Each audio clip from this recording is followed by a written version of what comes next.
If you miss that feeling of stepping into tall grass with a half-broken starter, no money, and way too much confidence, this video is for you. These are 5 monster catching games that all hit the genre in different ways, some pure old school, some weird, some surprisingly deep, and a couple of them are landing really soon. Let's jump straight into the first one. EvoCreo is basically a love letter to classic handheld monster RPGs, the kind that feel like Pokémon Red and Blue in your bones. You're in a world called Zenith, packed with creatures called Creo, and the story starts personal. Your father's missing, and your search drags you into something much bigger. The game leans into that comfy loop explore, battle, catch, evolve, but it's not brainless. There's real team building here. Movesets, traits, and matchups that push you to think instead of just spamming the same attack. It's bright pixel art, easy to read, and it nails that. One more route, one more capture, okay, one more momentum. And the best part, if you want to test the vibe first, there's a Steam demo, and the full release is set for January 7th, 2026. If you've been craving a monster catcher that feels like the good old days, but plays smoother than the good old days, EvoCreo is an instant wishlist. Now here's where it gets exciting. EvoCreo 2 is on the way in Q1 2026 on Steam, and it looks like it's going bigger in every direction. This time you're a cadet at the Shoru Police Academy, investigating mysterious Creo disappearances.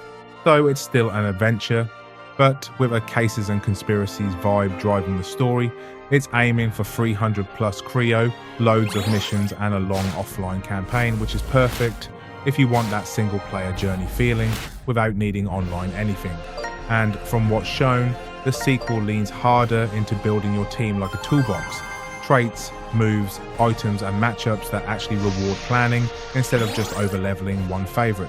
What I'm really hoping for here is that the investigation angle means your journey takes you through more varied situations, like tracking sighting, dealing with different environments, and getting pulled into battles that feel like they have a purpose beyond random encounter, win, repeat. Because when a monster catcher adds context to your fights, missions, objectives, surprises, that's when it stops feeling like a grind and starts feeling like a real adventure. So if EvoCreo gave you that classic handheld comfort, EvoCreo 2 looks like the one that's ready to be your main game. Bigger roster, bigger journey, and more room to play your own way.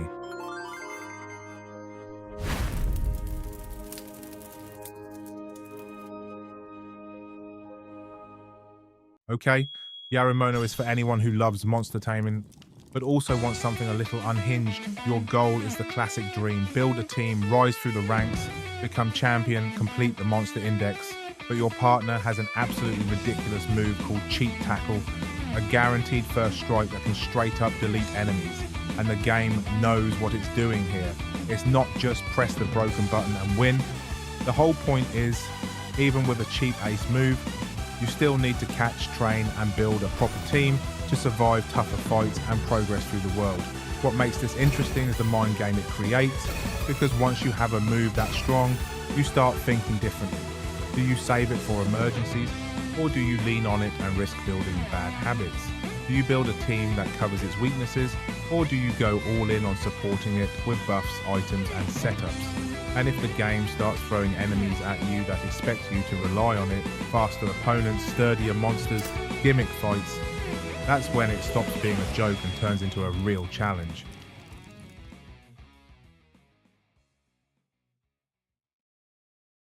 Next up is World of Final Fantasy, which is secretly one of the most creative creature collectors out there. You play as Rain and Lan, exploring Grimoire to piece together your lost memories, while collecting creatures called Mirages and turning them into a team.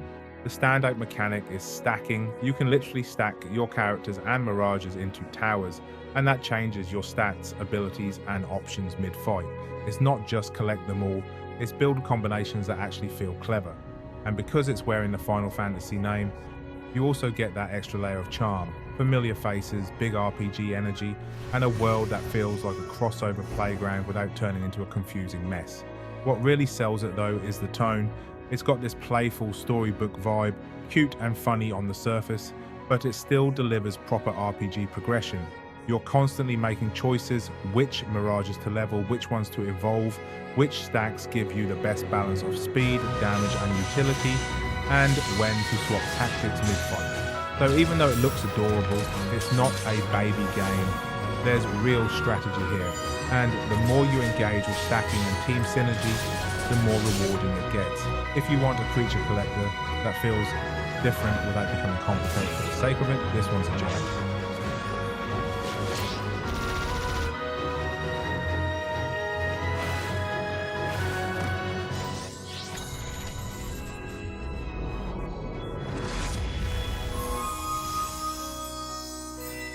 Dokimon. Quest is for people who want classic monster catching adventure, but with modern quality of life so it doesn't waste your time. The story hook is simple and emotional.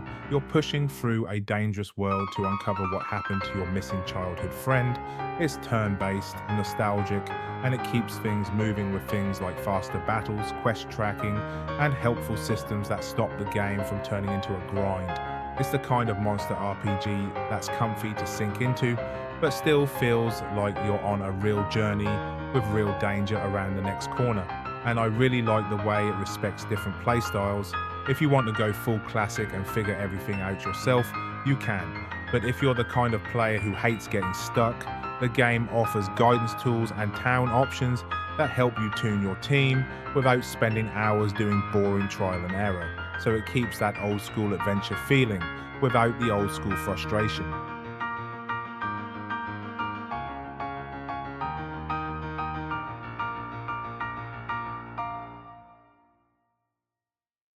And last up, Nexomon. If what you want is a full, satisfying monster catching campaign with a massive collection, Nexomon delivers. You've got 300 plus Nexomon to catch, train and evolve, multiple starters, and that steady drip feed of new creatures and new team ideas that makes the genre addictive. It nails the core appeal. You're always improving your party, always hunting upgrades, always tweaking your team to deal with whatever the world throws at you. And that's what makes it so easy to lose hours, because every new area is basically a new shopping trip for your squad. You're not just progressing the story, you're building your perfect team, one capture at a time. So that's the lineup. EvoCreo for pure old school vibes, EvoCreo 2 for the bigger sequel energy, Yarimono for chaos, World of Final Fantasy for the smartest twist, and Nexomon for the huge collectathon journey. Comment which one you're playing first, and if you want a part 2 with more upcoming monster tamers, tell me your favourite under the radar pick.